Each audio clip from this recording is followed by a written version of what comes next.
Welcome, everyone. I'm Laura DeFranco, the CEO of Brave Healer Productions and Brave Kids Books, where we have a mission to wake the world up to what's possible for healing, one brave word at a time. And here today to help me with that mission are some of the most amazing authors of a new book that we have coming out. So it's called Brave Kids, Short Stories to Inspire Our Future World Changers. And it's volume 2 in the series. Here is beautiful volume 1, in case you haven't seen volume 1. I'm so super excited about bringing this second volume into the world. And before I introduce these authors to you today, a huge shout out goes out to our lead author of Brave Kids and the director of Brave Kids books, KJ Kashula. Kelly, your mission and vision was so big and brilliant and amazing for the Brave Kids series and the collaboration. And I'm thrilled to watch this dream come alive in front of our faces. And it's because of you, girl. So my gratitude is huge for this and for everything that you do for us at Brave Healer Productions. So, in my Zoom room today, I have Atlantis Wolf. She's a professional healer who teaches people how to heal themselves with simple rituals of shamanism and practical tools of medical massage. I've got Carrie Freshour with me. She's a licensed clinical social worker and founder of Carrie Freshour Consulting with over 25 years of experience as a trauma-informed subject matter expert. She helps clients break through the stigma, shame, and silent cultures, fostering resilience and transformative change. Timothy Stutz is with us, the Magical Kids Books creator, has been using fairy tales, ancient arts, sacred sciences, and everything in between for over 40 years to empower people of all ages to develop and use their infinite soul powers to achieve their full potential. Welcome, everyone. What's happening? How are you all this morning? Hello. I'll make Good you all morning. answer at once and see if we can, Wonderful. we'll break the Zoom. All right, so let's start the party off with Carrie. Tell us about your amazing chapter, Carrie. Hi, great. Thank you for asking. Secrets of the Weeping Willow is chapter 22 of Brave Kids, and it's a venture with deep personal significance. It echoes my childhood dream of becoming a children's book author, but it isn't just about storytelling. It's a tribute to resilience and bravery exhibited by young souls worldwide as they navigate the life's complexities and do that with unwavering courage. And so, beneath the weeping willows, enchanting branches, you'll find Sarah, whose laughter and adventure take mysterious turns, and she's under this sanctuary of joy. But as her special spot starts to feel a little different, she relies on her instincts, those gut instincts, like a compass through the twists of magic. And it's a heartwarming tale. It untwists and folds bravely as this Sarah opens up to her mom. She unveils secrets underneath this green canopy and just really captivates by targeting that trust of her own instincts, fostering a dialogue with an adult or someone she trusts, and learning to speak up when things just feel off. So this is a story where, she learns to navigate those internal feelings and reach out to those like school counselors and parents who become this beacon of hope for her and teach her the power of prevention. I'm really excited to be a part of this venture and to get this story out into the world. I call it a gentle tale of prevention, a story where children will learn to really trust that internal compass, and where parents and caregivers can have a better, deeper understanding in a gentle way of this tale to prevention of other things that, such as childhood abuse and trauma. Yes, I'm glad you ended with that because I wanted to say, you gently write about a pretty intense topic in a really wonderful way. And it was the piece about speaking up that got me the most, just the courage that it took your character to say anything Yeah. to especially her mom. And so, what do you want to share with our listeners about finding and using that voice? Gosh, it's such a big part I find in my life and in my career that the speaking up part is really, really hard and scary. Takes a lot of bravery, even for us big people. And so this story really speaks into noticing. And when you notice saying something, and that it doesn't need to be perfect and it doesn't need to be well scripted or said right, it just needs to be said. And that as caregivers and parents, we too go through, well, how do we respond? And really gently teaching that the response is just hearing and listening and then finding out what's next. And so start by starting those hard conversations. The more we talk about to our young people how to do that, oh, the places we will go in this world with this next generation. I loved what you said. It doesn't have to be perfect, it just has to be said. Carrie, thank you so much for being here today. Thanks for having me. Atlantis, tell us about your amazing chapter. Good morning. My chapter is chapter 14. Emmy the dragon finds a fallen star. And it is an allegory about me and my adopted son and this download story that I got when I dropped him off at college. And I realized that I felt like I was placing him back into the sky as if he was always supposed to belong with the other stars. And it's really also a tender tale because it's about not always being able to fit in. It's about being different. And the star is so different that he falls from the sky because he is not accepted in his first family. And wouldn't it be great if you could fall and find yourself in the care of a mothering dragon to teach you how to find a way to find your voice, ironically, and use sound to regain your power, your light, and the ability to put yourself back into the sky. Another really important topic. I mean, all of you have written about some pretty wonderful things and the way that you write about it. And of course, I know a little bit about your story, Atlantis. And so as I was reading yours, I'm like, oh, yeah, oh, yeah, oh, yeah. And I don't know, being a fellow mom and feeling those feels, it's a big deal. Um, the sound piece is what I'd love for you to talk a little bit more about. What's important about that piece? Um, for me, it's not about um it's not like in the story one character tells the other character, "You're great, you're awesome, you should just be, who you are and get out there." But it's really about empowering.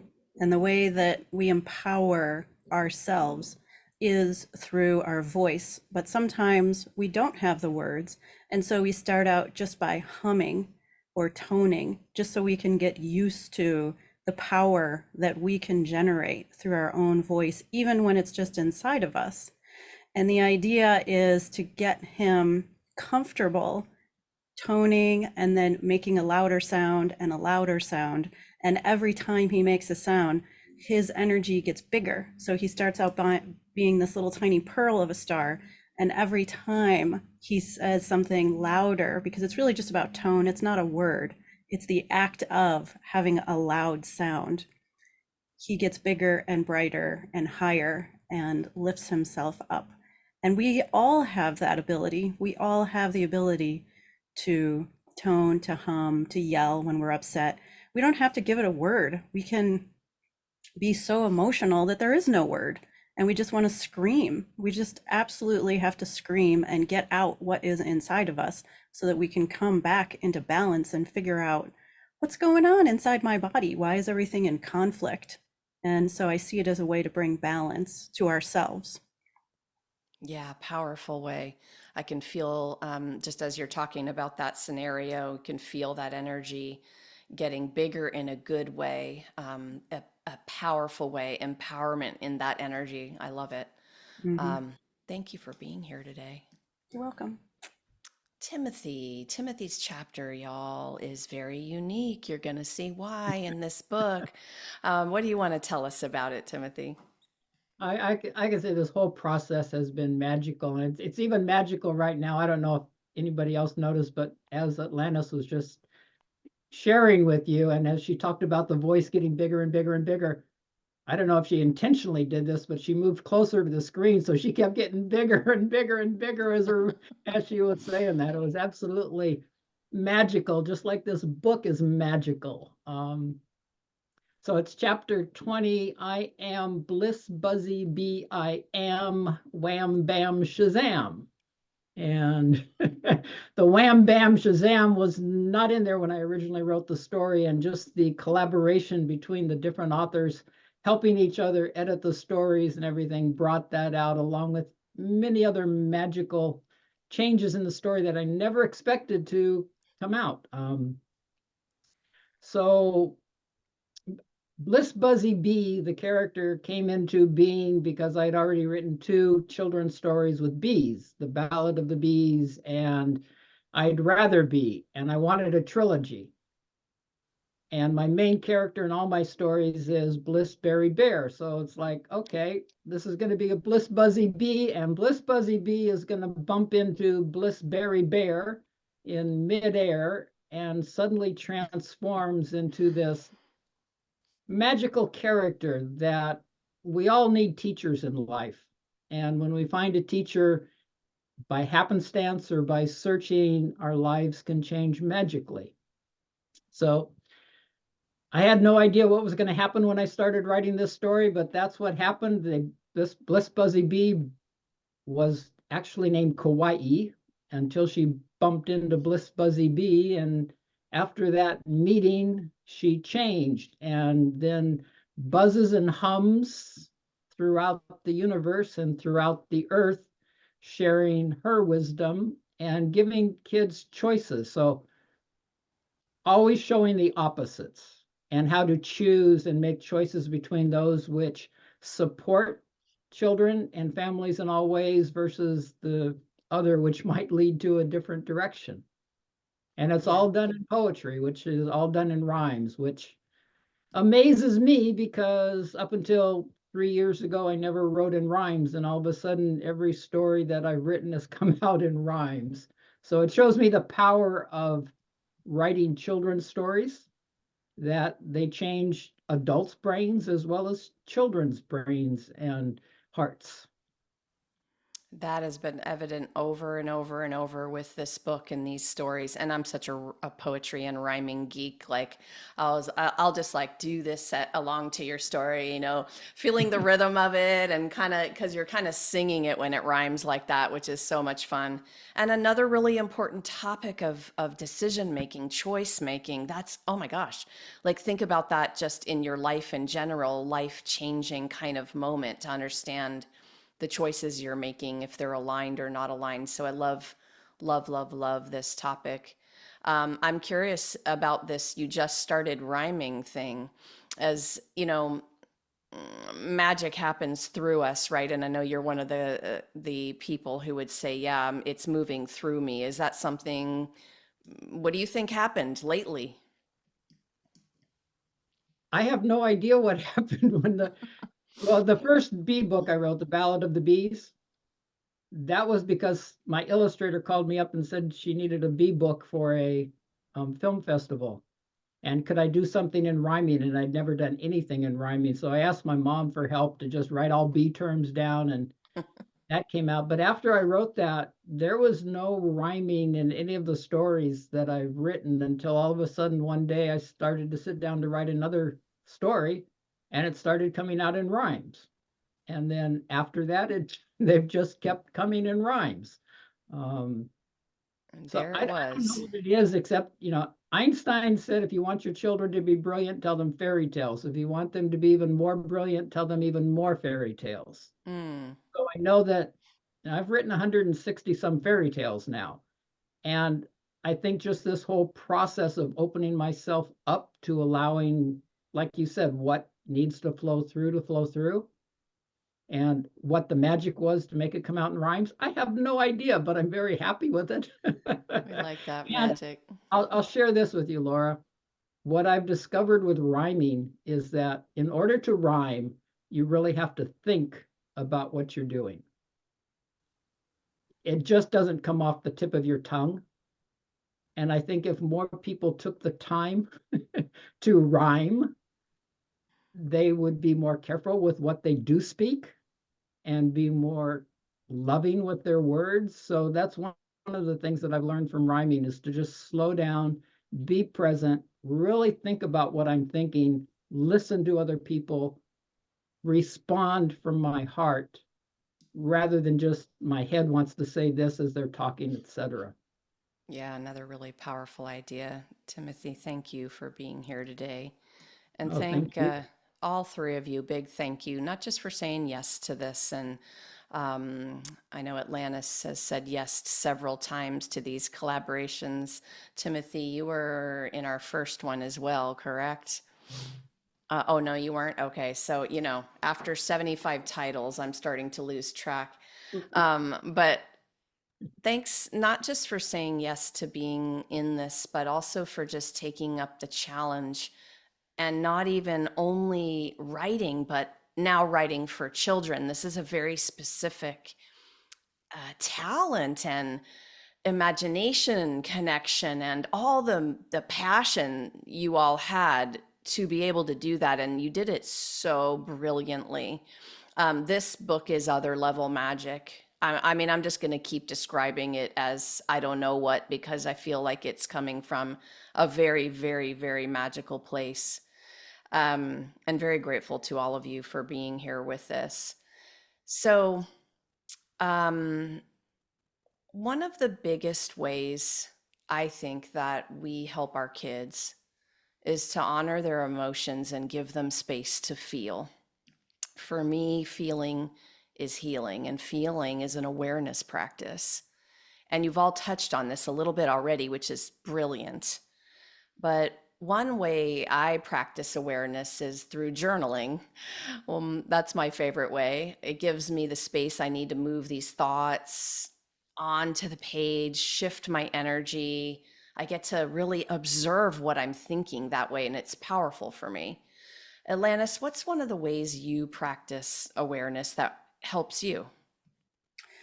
For me, it's an embodiment. So I can feel in my body. I'm a medical massage therapist, so I'm very tuned into somatic experiences. So I can tell the difference when somebody isn't telling me the truth. I can actually feel that in my body. And it doesn't mean that they're trying to hurt me. I can just feel that vibration. And so I can feel my own vibration shift if I'm getting angry. I can feel the lava is coming, the heat is coming and things like that. But I was raised in an environment where it wasn't safe to speak my emotions. And so I kept everything inside. And so I believe because I was always inside and quiet, I had all that time to sort of sort out what's my emotion, what is somebody else's emotion. And these days, if there's something that really bothers me, the way that I shift my energy is either to walk into the woods to my favorite waterfall and scream, just scream bloody murder, like in through my nose, scream bloody murder 3 times, or to get in the car, listen to heavy metal music, roll down the windows, and also scream because it's instant, harmless, and then it's over. And then I can choose what I want to do next. But I'm very careful because I grew up in an angry environment. I'm very sensitive to anger and hostility and things that are, were part of my childhood. So I'm always looking to discharge those emotions so I can separate and find out what's really happening. Discernment is everything. It's powerful, powerful practice. And I love listening to all of you and just hearing your unique ways because it's going to help people have just new tools, new ways to think about this. You said roll down the windows, and I had to chuckle. I'm like, did you mean roll up or down? Like, is everybody hearing this or just me hearing that? I'm teasing you. I love it. That's mine too. Everyone's going to have their kind of music for that too. Timothy, what about you? What's one of the awareness practices that helps you? Well, after teaching Tai Chi meditation and Qigong and yoga for 40 years, I've used so many practices. And I think probably the easiest one for me and what's easy for everybody else is to just repeat a mantra over and over and over again all the time when you're not having to actually think about something, which focuses your mind. It literally stops your mind from thinking. So at this point, I'm just aware in every moment. I have no thoughts unless the universe wants to bring them in. And if I do have some thought that doesn't belong there, it's like I just bless it and send it on its way. So by repeating the word love, by repeating the word peace over and over and over again, you can train your mind to obey you instead of letting it run you. And that's been one of the major tools. And then just being present with people, learning that, like when I was teaching classes, if I wanted to go home afterwards, it was late at night, it's like, I really want to go home. And then somebody comes up and wants to talk for hours and hours. It was like, okay, I need to be present with this person. And so just keep surrendering into what life is presenting me. And I've used what Atlantis has used too. I've used screaming and that. And one practice that I found out, integrating some Tai Chi movements with some ancient Indian text, is anger is one of the most powerful energies around, literally. And if we take anger, if we take any intense feelings, and if we focus it at our tailbone and inhale and bring it up our spine and out the top of our head, it's very empowering to our entire being. Plus, it literally clears the source of the anger without ever knowing what's really behind it. So we can use those intense feelings, whatever they are, and literally enlighten ourselves with them and use them to feel wonderful. They're just intense feelings.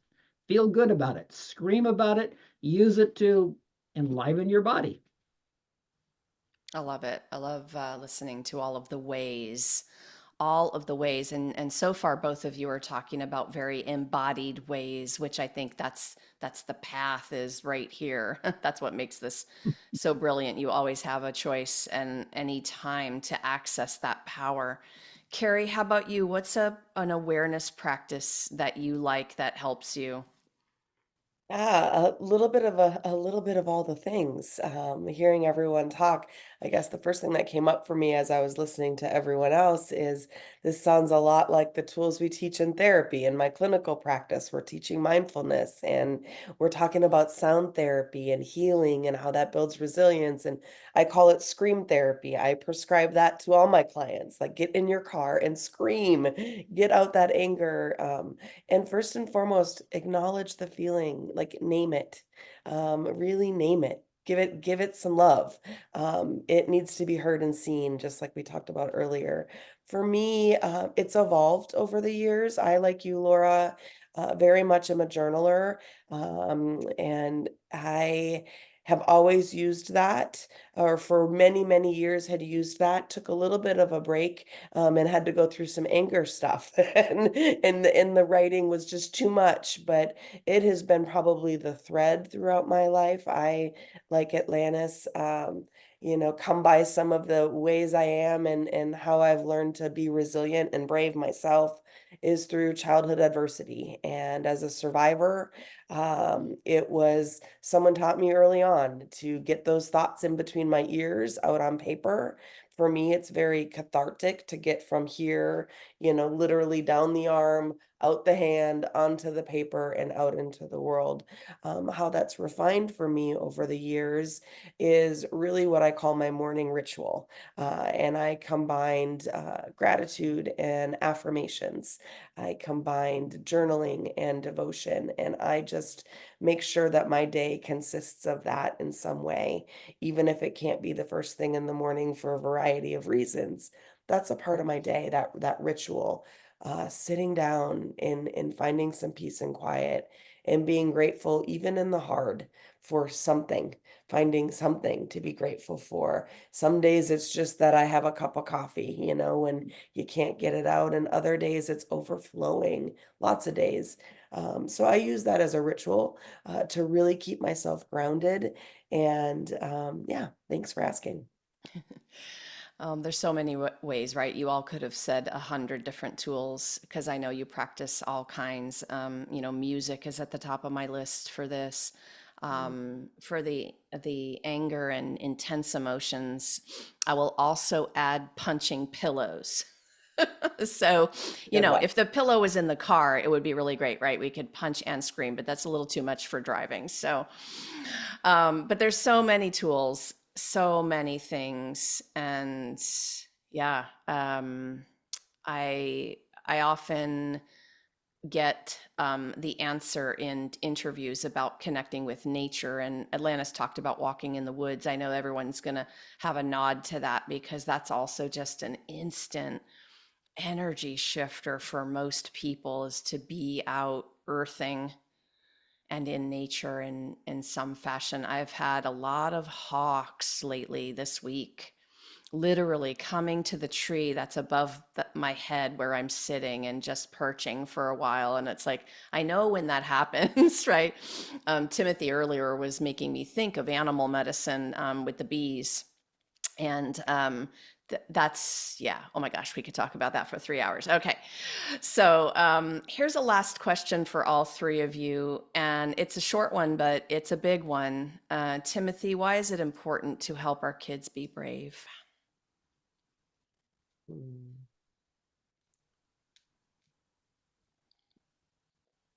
Because bravery and standing and learning about your own self and your own power is going to serve you throughout your life. And there's going to be many situations that you're going to have to be brave that you can never even imagine that are going to show up. And just as an example, I helped a young boy through his transition process, and he was in the hospital a lot, but his mom couldn't stand up for him. And I ended up having to stand, I mean, I'm in my 40s at this point in time, and I ended up having to stand up in front of the hospital staff, in front of the doctors, in front of the administrators, and literally advocate for that child. And that was something I didn't even know I had in me. And looking back on it, it's like, yeah, it's there. And so the more we can develop that as a child, the more we can learn about our own internal power and how to use that, it'll benefit us for life. I really appreciate that specific example more than you know. I Mm. think there are a lot of us who have, there are a lot of us who've stood in doctor's office and have felt completely stripped of our power. And if we had had models, but sometimes our models were too afraid or didn't have the tools or whatever, right? No judgment there, but these lessons are deep, and how cool it is that you could be an advocate to step in where maybe a parent couldn't. It's so important. Thank you, Timothy, for that one. Oh, thank you. Carrie, how about you? Why is it important to help our kids be brave? And so many reasons come to mind, but I think what resonates with me the most is that I feel like it is the direct link to breaking down stigma and shame. When we can walk in bravery, when we can say the things that feel really funny in our tummy, but we're going to say it anyway, and we're going to get it wrong, and we're going to know we can repair it or we can do other things, we begin to really break down stigma and shame. And we begin to really teach our young people that they can speak up, even to adults. And how do you do that? You sure we want to be respectful and all these things, but man, how many of us grew up going, be seen, not heard? Seen, not heard. You don't speak back to an adult. They're your authority. Sure, there are reasons for that, but man, bravery like we're talking about in this magical book, wow, world changers. And it does. I think it really is the direct link to breaking down stigma and shame. No kidding about that. Wow. And I forgot to say earlier in my thank you to you all, and I think this is really important. The authors that came into this book, everyone, are not ordinary. They are experts in their fields, if you can't tell, today in this interview. These are people with passionate missions who have dedicated their entire lives to those missions and passions and educating and helping the world change, right? This is no small potato stuff around here. So, Carrie, thank you for reminding me of that because I want everyone to know who you all are and how you came together for this. It is, we keep saying the M word for magical, right? It is magnificent, magical, amazing, fabulous. I'll use all the words. Alanis, you are going to close us out today. Why is it important to help our kids be brave?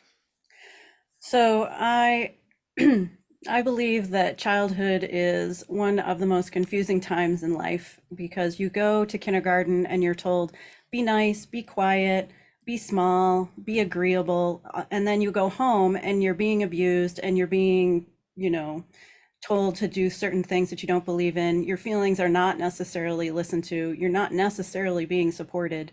And so you have all of these conflicting viewpoints about what I'm supposed to be and what I am.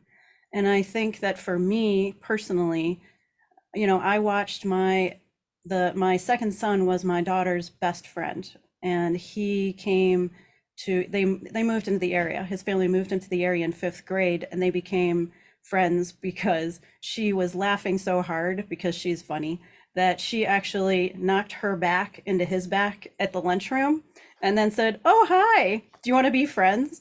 And they were best friends, and they're still best friends. And so in 6 years, I watched him and his twin sister live in an alcoholic, abusive, neglectful household and took them in as much as I could for 6 years. Tried to give them a safe place to be, give them breakfast every day, give them a snack on the way home every day, take care of them when they were sick.